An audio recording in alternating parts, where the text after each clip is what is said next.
Vamos con un tema polémico. Ok, el tema de Fidel Castro, la revolución cubana. Entendamos desde un punto de vista interesante.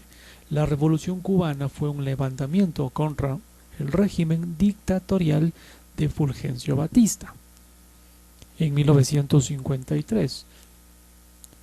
El 1 de enero de 1959 los guerrilleros liderados por Fidel Castro lo derrocaron y establecieron su régimen revolucionario. Pero, ¿cómo fue el gobierno de Fulgencio Batista?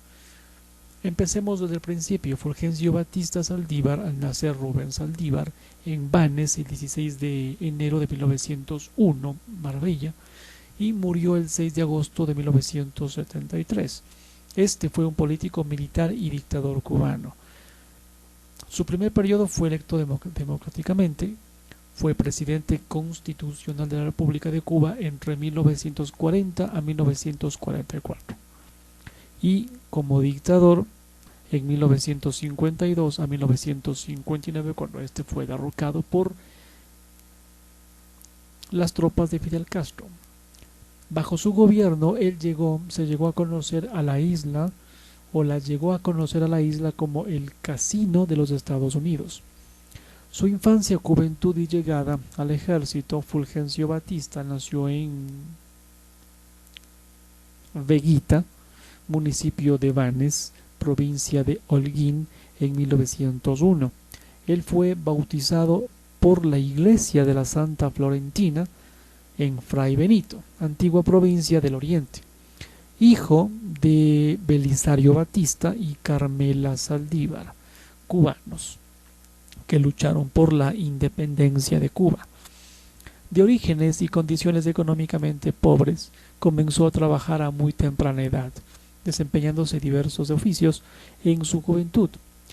A la edad temprana de 20 años, compró un boleto hacia La Habana y se unió al ejército en 1921, y a partir de 1923 él entró en la Guardia Rural, dentro de la cual alcanzaría el grado de sargento taquígrafo del Estado Mayor del Ejército. El golpe de Estado arrancaría en 1933, desde este año, tras el derrocamiento del gobierno del general Gerardo Machado en 1933. Se formó un nuevo gobierno presidido por Carlos Manuel de Céspedes y Quesada, pero este descontento persistiría en una parte de la sociedad. Un grupo de militares, entre los que se encontraba el Batista, y algunos sectores democráticos, firmaron un manifiesto pidiendo la elaboración de una nueva constituyente que sustituyera la de 1901, en la cual, entre otras cosas, aparecería reflejada la enmienda Platt. La enmienda Platt. ¿Qué es la enmienda Platt? Como para consultar. Batista participó en varias conspiraciones que culminarían en el golpe de Estado cívico-militar el 4 de septiembre de 1933, conocido como la Revuelta de los Sargentos. Esta se estableció entonces en una junta de gobierno, la llamada, como se llamaba, Pentarquía. Esta constaba de 5 miembros, uno de ellos, Ramón Grau. También formaba parte del gabinete el revolucionario Antonio Guiteras Olmes. A propuesta de Sergio Carbó, Batista se nombró a sí mismo jefe de las Fuerzas Armadas con el rango de coronel en aquel mismo año. Su trayectoria entre 1934 a 1940 dirigió con mano dura la represión contra los movimientos comunistas y socialistas de las centrales azuceneras. Conservó el control sobre varios presidentes provisionales entre 1934 y 1940. La industria azucarera, la industria azucarera se vio duramente afectada a raíz del deterioro de las relaciones entre Cuba y Estados Unidos. Durante el año 1939, aunque el nuevo tratado firmado el día 27 de diciembre de 1939 mejoró la situación al restablecer el sistema de cuotas para esta industria.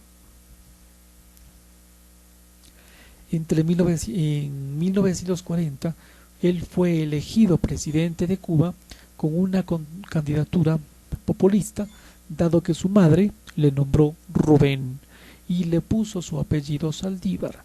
Tras la negociación por parte del Belisario Batista de inscribirlo bajo su propio apellido, en las actas del juzgado de Vannes continuó siendo legalmente Rubén Saldívar, hasta que en 1939, al ser nominado a la candidatura presidencial, se descubrió que la inscripción del nacimiento de Fulgencio Batista no existía.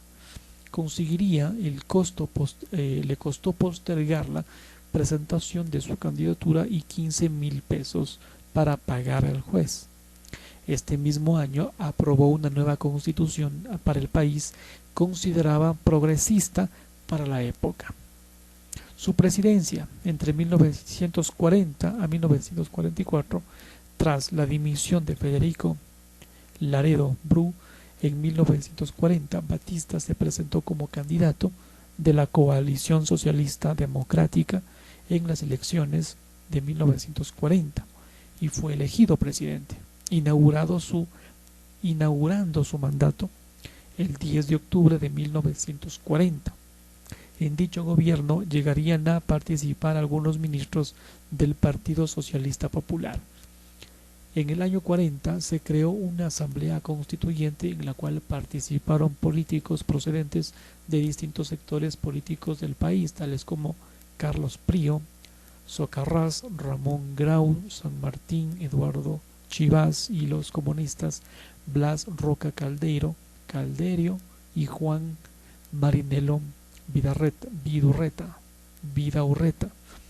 El 8 de junio de este mismo año se aprobó una nueva constitución que introduciría en la práctica política cubana un semiparlamentarismo. El presidente era elegido por sufragio universal para un periodo de 4 años. Además, potenciaba la intervención del gobierno en la economía e introduciría una red de seguridad social.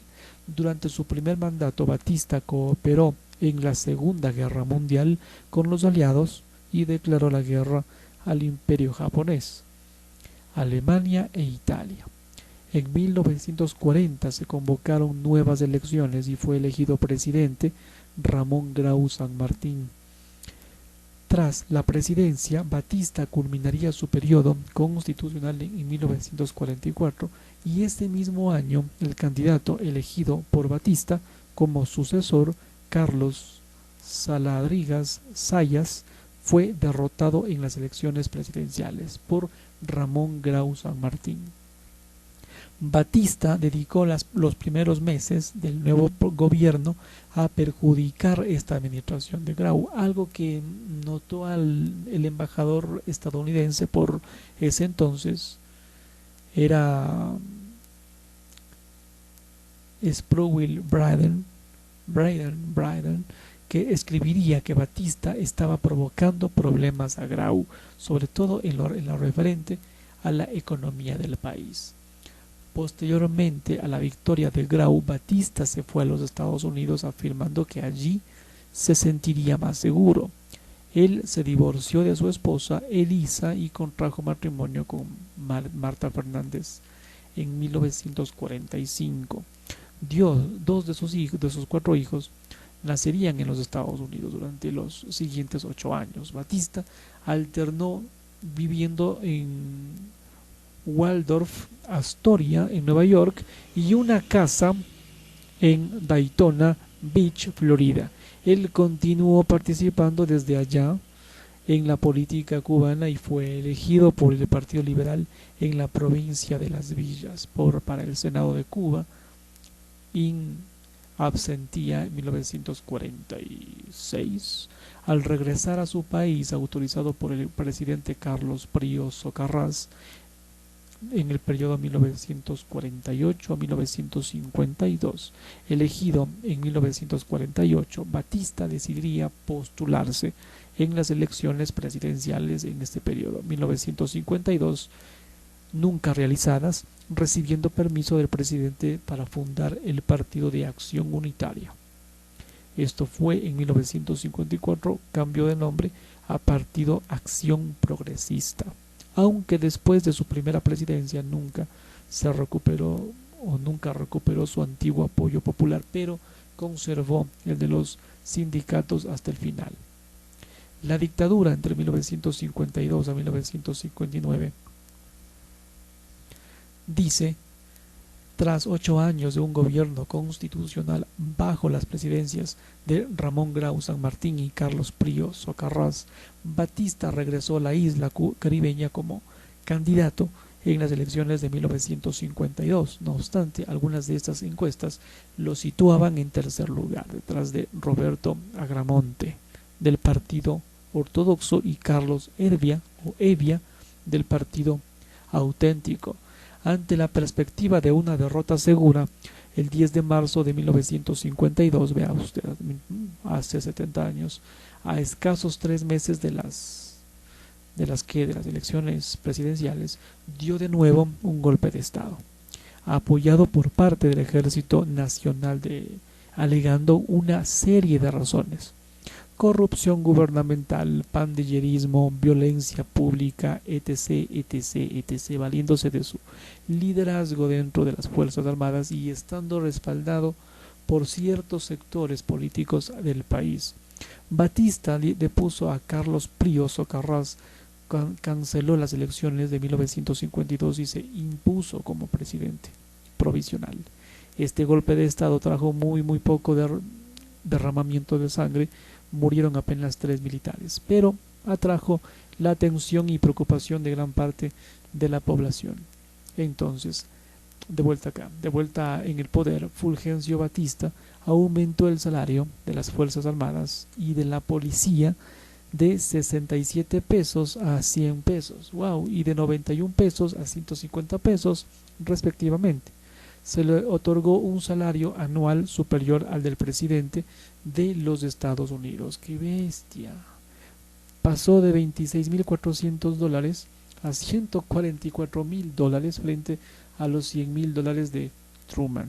Batista abolió la Constitución de 1940 y suspendió las libertades políticas, suspendió el Congreso y entregó el poder legislativo al Consejo de Ministros, suprimió el derecho de la huelga, restableció la pena de muerte prohibida por la Constitución de 1940 y suspendió las garantías constitucionales.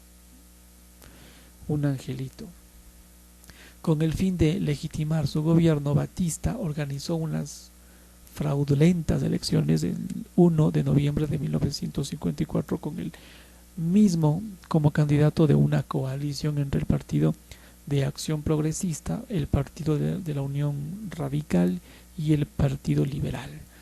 La oposición se dividió, por su parte, en abstencionistas y electoralistas. Los abstencionistas estaban a favor de boicotear las elecciones independientemente de las circunstancias en las que éstas se estarían llevando a cabo, mientras que los electoralistas buscaban ciertos derechos y garantías para poder participar. Batista hizo uso del chantaje, la intimidación y el fraude para ganar las elecciones a cualquier costo, lo que esto provocaría que prácticamente todos los partidos políticos del país retiraran sus candidaturas y se unirían al boicot abstencionista. El expresidente Ramón Grau San Martín realizó una breve campaña política, pero se retiró pocos días antes de las elecciones, acusando a Batista de fraude y advirtiendo que sus partidarios habrían sido presionados y aterrorizados. Batista fue elegido entonces con el 88,52% de los votos emitidos con una participación del 52,4%. Batista tomó posesión como presidente de la República el 24 de febrero de 1955 y restableció la vigencia de la Constitución en 1940. En los 40. Él se alió con los ricos terratenientes de la época de la isla que poseían las más grandes plantaciones de caña de azúcar y presidió una economía estancada que amplió la brecha entre los cubanos ricos y los cubanos pobres. El gobierno, cada vez más corrupto y represivo de Batista, comenzó a enriquecerse de manera sistemática, explotando los intereses comerciales de Cuba y realizando lucrativos negocios con la mafia estadounidense. ¿Qué tal? Que controlaba los negocios de droga, prostitución y juegos de azar en La Habana. En un intento por sofocar este creciente descontento de su pueblo, que se manifestó en numerosas ocasiones a través de huelgas y disturbios de estudiantes, Batista estrechó la censura sobre los medios de comunicación y recrudeció la represión de los comunistas a través de la violencia indiscriminada, torturas, ejecuciones que costaron la vida de hasta de cientos y 20,000 personas, más o menos. Aunque estas cifras son bastante controversiales debido a que otras cifras más conservadoras hablaban de 1588 a 1816 víctimas mortales, acusando de manipuladas las cifras de 20,000 personas. Durante la década de 1950, el régimen de Batista recibiría soporte financiero, logístico y militar de los Estados Unidos. Qué raro.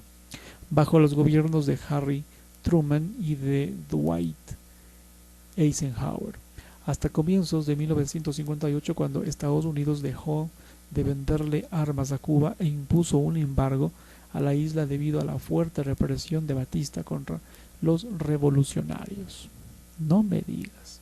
Durante 2 años, desde 1956 a 1958, este movimiento del 26 de julio, la ideología nacionalista y marxista-leninista, encabezado por Fidel Castro, lideraría la resistencia contra la represión de Batista a través de una guerra de guerrillas urbana y rural, que culminaría en la derrota definitiva del régimen dictatorial a manos de los rebeldes dirigidos por el argentino Ernesto El Che Guevara en la batalla de Santa Clara, librada el día de Año Nuevo en 1959. Batista huyó de inmediato de la isla con todo el dinero que había amasado por ahí y se estableció en la República Dominicana, gobernada por su aliado Rafael Trujillo. Finalmente encontró asilo en Portugal del dictador Oliveira Salazar, aunque su muerte se produjo el 6 de agosto de 1973 cerca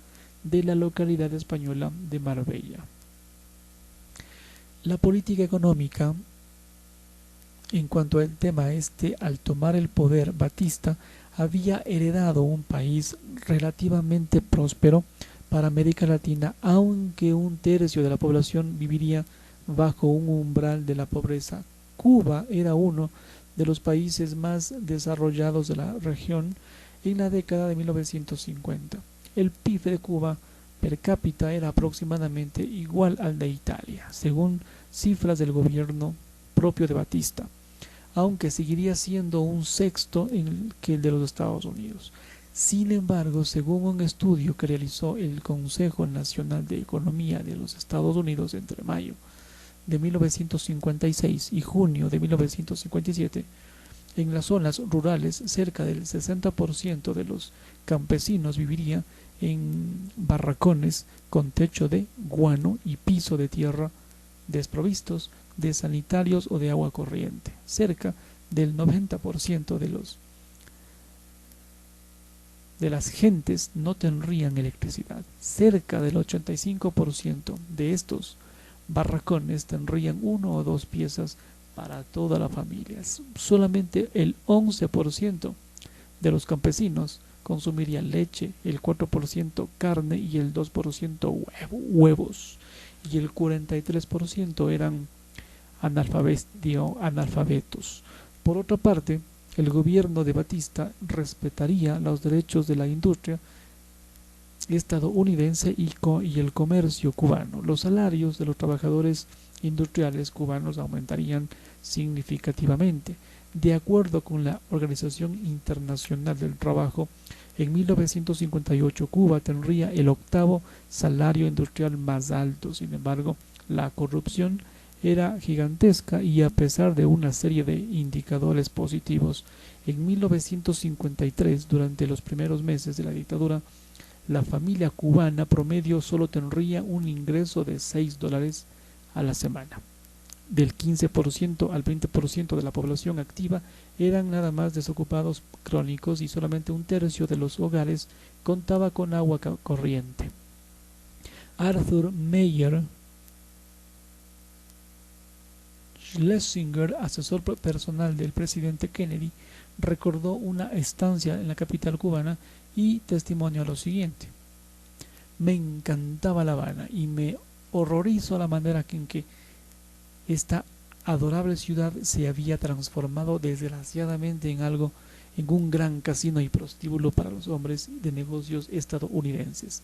Mis compatriotas caminaban por las calles, se iban con muchachas cubanas de 14 años y tiraban monedas solo por placer. De ver a los hombres revolcarse en este alcantarillado y recogerlas, uno se preguntaba cómo los cubanos, viendo esta realidad, podían considerar a los Estados Unidos de otro modo que con odio. Interesante reflexión. Relación con el crimen organizado. Durante la década de los años 50, La Habana estaba llena de casinos, prostitución, tráfico de drogas al servicio de las organizaciones criminales estadounidenses, policías corruptos, políticos elegidos de manera fraudulenta.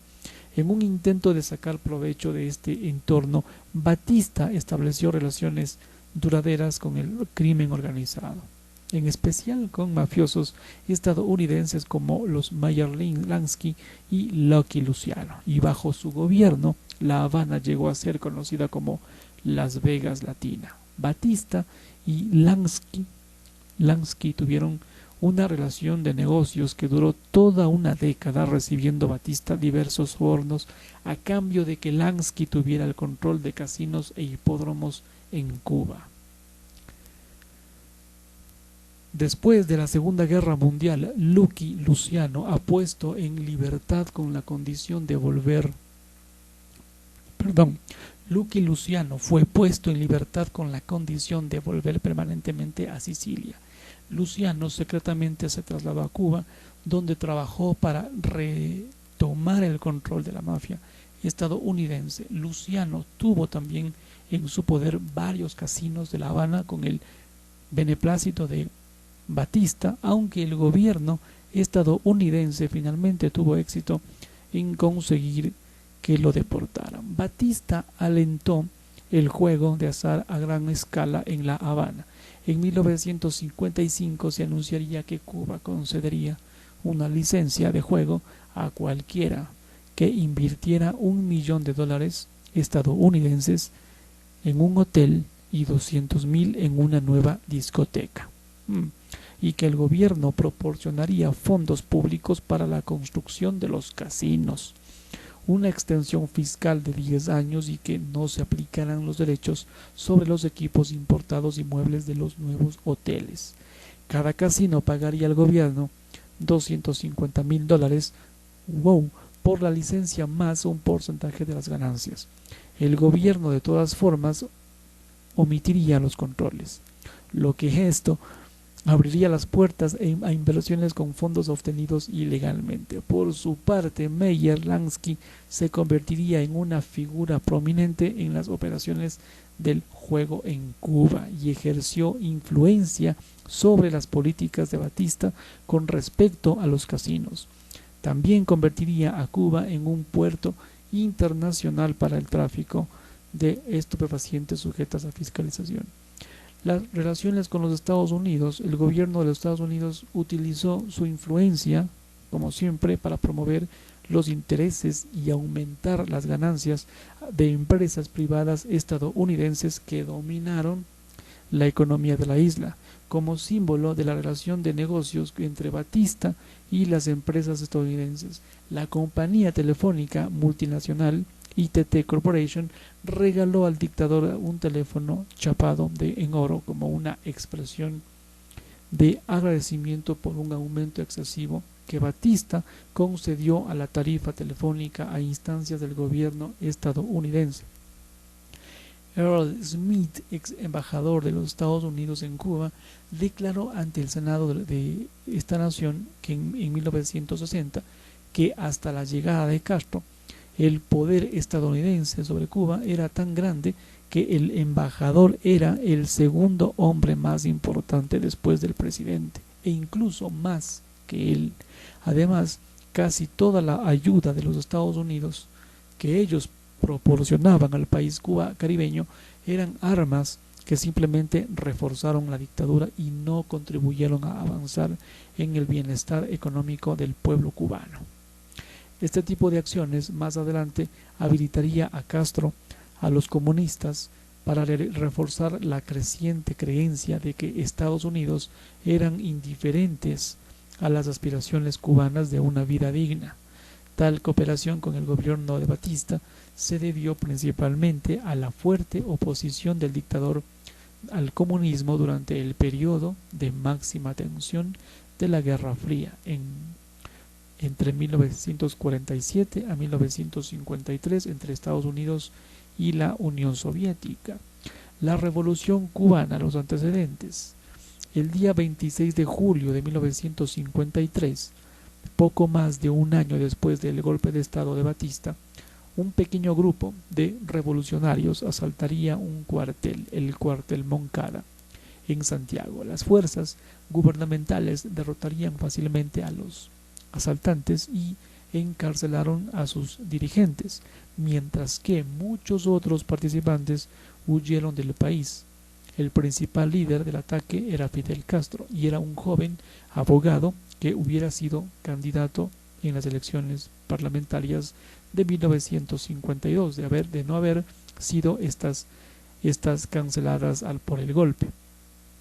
A raíz del asalto al cuartel Moncada, Batista suspendería las garantías constitucionales y desde entonces hasta el final de su gobierno, la policía se encargó de mantener a la población asustada y reprimida. A finales de 1955, las revueltas estudiantiles y manifestaciones antibatista se habían vuelto frecuentes y el desempleo se convertiría en un auténtico problema, ya que los recién graduados en edad de trabajar no podían conseguir un empleo estable. Todos estos problemas fueron tratados mediante el aumento de la represión, donde prácticamente todos los jóvenes fueron vistos como sospechosos revolucionarios. Debido a sus constantes oposiciones al dictador y la gran actividad revolucionaria que tenía lugar en el campus, la Universidad de La Habana fue cerrada temporalmente el 30 de noviembre de 1956 y no volvería a reabrirse hasta después del derrocamiento de Batista. El 13 de marzo de 1957, el líder estudiantil José Antonio Echevarría cayó en combate con la policía a un costado de la Universidad de La Habana, en La Habana, después de anunciar que Batista había muerto en un fallido ataque al Palacio Presidencial. En realidad, Batista había huido durante tal ataque y los estudiantes de la Federación de Estudiantes Universitarios y al directorio revolucionario el 13 de marzo que dirigieron el ataque fueron asesinados por los militares y la policía. Castro condenó el ataque ya que en el movimiento 26 de julio no había participado él. En abril de 1956, Batista hizo volver de Estados Unidos al militar Ramón Barquín para llevar a cabo una evaluación de las capacidades militares de la República Dominicana para atacar a Cuba. En ese momento, tanto Batista y el presidente dominicano Rafael Trujillo enfrentaban serias crisis políticas. Barquín era muy popular entre el pueblo cubano y Batista. Batista esperaba que, relacionándose con él, recuperaría algo de apoyo. Sin embargo, Barquín estaba organizando su derrocamiento en la llamada conspiración de los puros. El 4 de abril de 1956 se llevó a cabo un intento de golpe de Estado liderado por Barquín, que fue un fracaso, por intervención del teniente Ríos Morejón, que delató el plan con Batista. Barquín fue condenado a confinamiento solitario en la en la isla de Pinos, y algunos agentes fueron condenados a muerte por traición. Muchos otros militares que participaron en este golpe, sin embargo, permanecieron sin sanciones en el ejército. La purga del ejército cubano posterior a la intentona esta golpista debilitó considerablemente a las Fuerzas Armadas en lo que respecta a luchar contra las guerrillas de Castro. La policía de Batista respondería al creciente malestar popularmente torturando y matando a los sospechosos. Sin embargo, no fueron capaces de combatir la guerrilla en Sierra Maestra y el Escambray. Otra probable explicación por la cual Batista no intentó de manera directa acabar con esta rebelión de Castro, dada por Carlos Alberto Montaner, era que, utilizando la imagen de los guerrilleros, podía fácilmente robar parte de los gastos utilizados por el Estado para financiar la defensa del país. El gobierno dictatorial se hacía cada vez más impopular entre la optimista población, y la Unión Soviética comenzaría a apoyar en secreto la guerrilla de Castro. Varios generales de las Fuerzas Armadas de Cuba también hablaron mal de Batista en los últimos años, pues su excesiva interferencia en la planificación militar debilitó y obstaculizó al ejército en la lucha contra las guerrillas. En noviembre de 1958 se llevaron a cabo nuevas elecciones, exceptuando en las provincias Las Villas y Oriente, que para entonces ya estarían bajo control de Castro. Las elecciones estarían previstas para junio, como lo exigiría la Constitución, pero se retrasaron por las actividades de la guerrilla.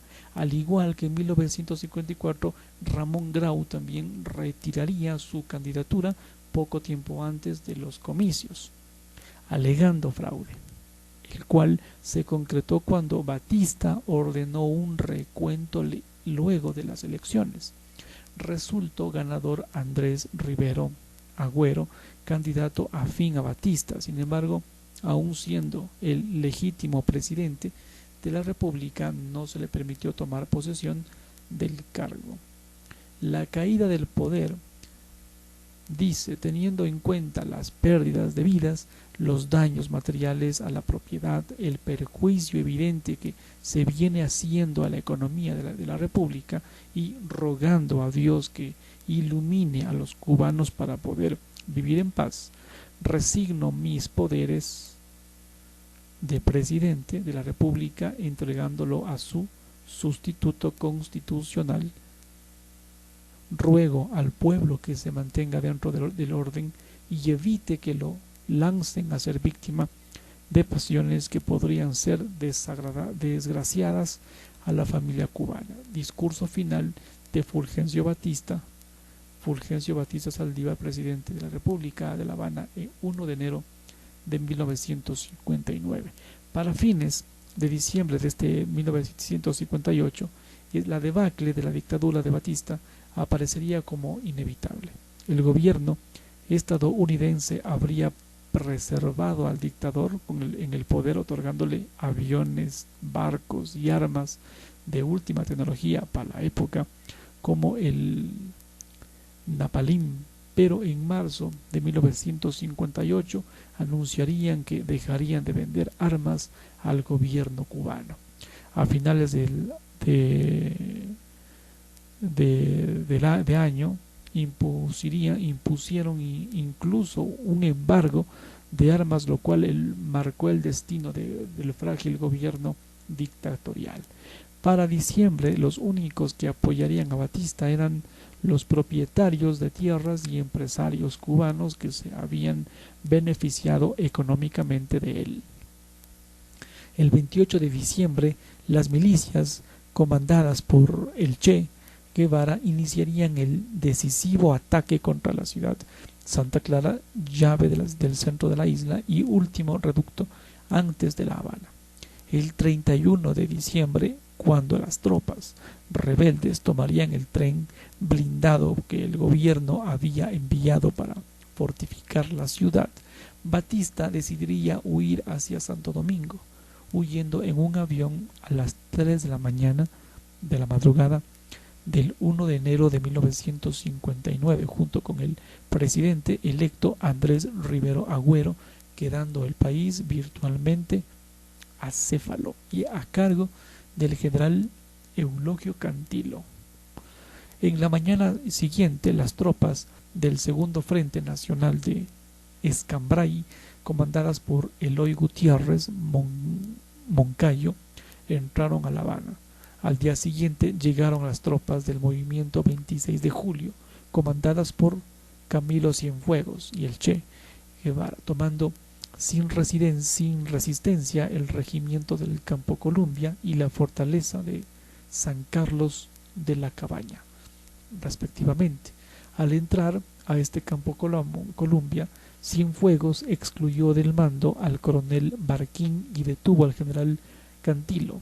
Poco después, las tropas del Directorio Revolucionario, al mando de Faure Chomón, ocuparon el Palacio Presidencial, lo cual originaría una crisis entre las fuerzas revolucionarias. Simultáneamente, el mismo 1 de enero, Fidel Castro llegaría a Santiago de Cuba, declarando la capital provisional de Cuba y proclamando al magistrado Manuel Urrutia Lleó como presidente de la nación.